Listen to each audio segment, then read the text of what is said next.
Hello students, मैं आशीष कुमार आज आपको कक्षा 10 की गणित पाठ वास्तविक संख्या प्रश्नावली 1.1 में प्रश्न नंबर आपको 2 और 5 बताने जा रहा हूं। तो आप सभी बच्चे ध्यान से सुने और अपनी कॉपी में नोट भी कर लें। तो चलिए देखते हैं प्रश्न नंबर 2। पूर्णांकों के निम्न युग्मों के मासा और लासा ज्ञात करो तथा जांच करो कि दो संख्याओं का गुणनफल बराबर मासा गुणे लासा है। तो यहाँ पर जो दिए गए हैं पूर्णांक, इनके गुणनखंड करना है। गुणनखंड करने के बाद मासा और लासा निकालना है। वो मासा और लासा निकालने के बाद जब आपका एक फार्मूला होता है, दो संख्याओं का गुणनफल बराबर लासा गुणे मासा। तो आपको ये सिद्ध करना है कि कितना होगा या फिर नहीं होगा। तो चलिए देखते हैं। तो अगर इसको हम देखते हैं, अगर हल करते हैं इसे, सबसे पहले 21 के गुणनखंड करेंगे। 26 है, यहाँ पे 26 के गुणनखंड करेंगे तो ये 2 से कट जाएगा। यहाँ पे आप कर भी सकते हैं। तो यहाँ पर 2 × 2 2 × 6, यहाँ पर 13 × 13। तो यहाँ पर इसके गुणनखंड आ जाएंगे 2 और 13 आ जाएंगे। अगर इस तरह हम 91 देखते हैं तो 91 का भी हमारा आ जाएगा 7 और 13 आ जाएगा। तो यहाँ पे इसे हम कर सकते हैं 7 13 91, फिर 13 × 13। तो यहाँ पे कर सकते हैं, हम लोग लिख देंगे 7 × 13। तो देखिए, अगर मुझे मासा निकालना है तो मासा क्या होता है कि वह संख्या जो सभी संख्याओं में उभयनिष्ठ हो, वह संख्या जो सभी संख्याओं में बड़ी से बड़ी उभयनिष्ठ हो, वह हमारी मासा कहलाती है। तो मासा होगी जो दोनों संख्याओं में उभयनिष्ठ होगी। उभयनिष्ठ मतलब कॉमन होगी। तो देखिए यहाँ पर 13 इसमें भी है, 13 इसमें भी, तो ये दोनों में कॉमन है, इसलिए यहाँ पर मासा आपका 13 हो जाएगा।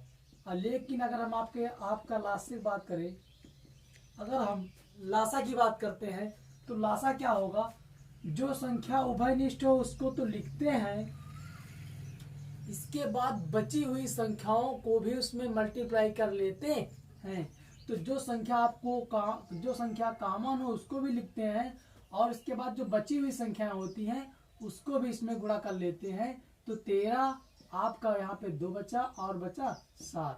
और यदि अगर अब इसका गुणा करते हैं तो 13 7 91, 91 दूना 182, तो 182 हो जाएगा। तो इस प्रकार से मासा आपका 13 आ गया है, लासा आपका 182 आ गया है। अब यहाँ पे सिद्ध क्या करना है, दो संख्याओं का गुणनफल बराबर मासा गुणे लासा।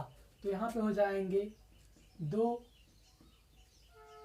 संख्याओं का गुणनफल बराबर मासा गुणे लासा। तो यहाँ पर यदि अगर हम इन दो संख्याओं को गुणा करेंगे और इसके बाद इन दो संख्याओं को गुणा करेंगे तो ये दोनों संख्याएं और ये दोनों संख्याएं बराबर आनी चाहिए। तो इनको नहीं आपको करना है, केवल मासा और लासा को गुणा करना है। तो यहाँ पर आ जाएगा, मासा आपका 13 है, लासा आपका 182 है। मासा आपका 13 है और लासा आपका 182 है। जब हम इनका गुणा कर लेंगे तब हमारी संख्याएं जो आएंगी वही हमारा आंसर होगा। चलिए गुणा कर लेते हैं। तो इसको हम पलट के भी ले सकते हैं, कोई समस्या नहीं होगी। चलिए गुणा करते हैं। 13 पढ़ा सबसे पहले 2 बार पढ़ते हैं। तो 13 दूनी 26, 26 की 6 लिखते हैं, कैरी आपका 2 आ जाएगा।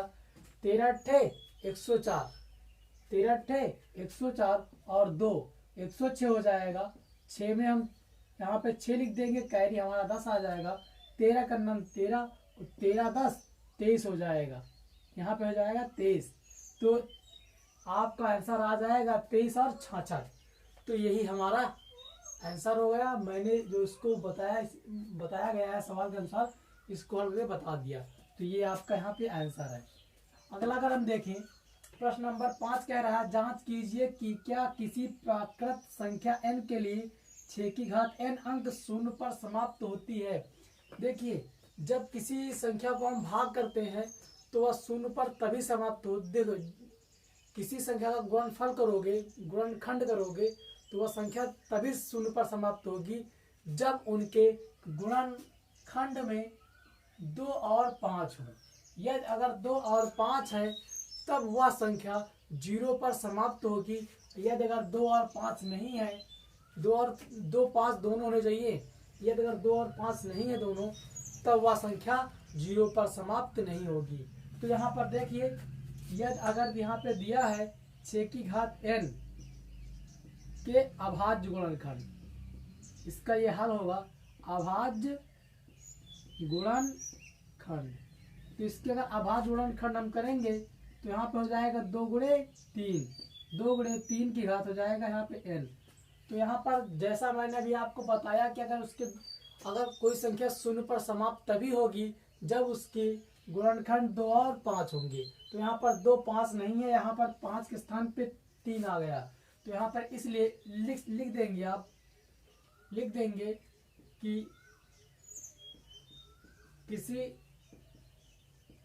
प्राकृत संख्या n के लिए शून्य अंक पर समाप्त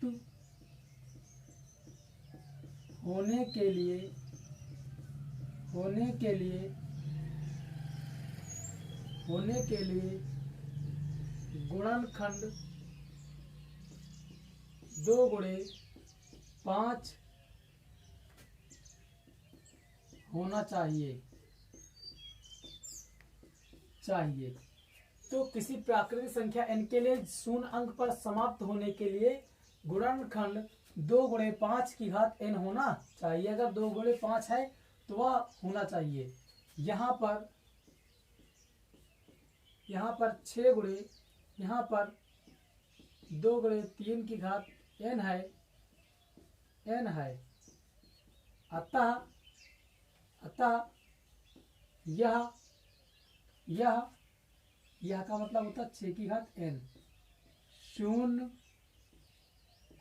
शून्य अंक पर समाप्त नहीं होगी।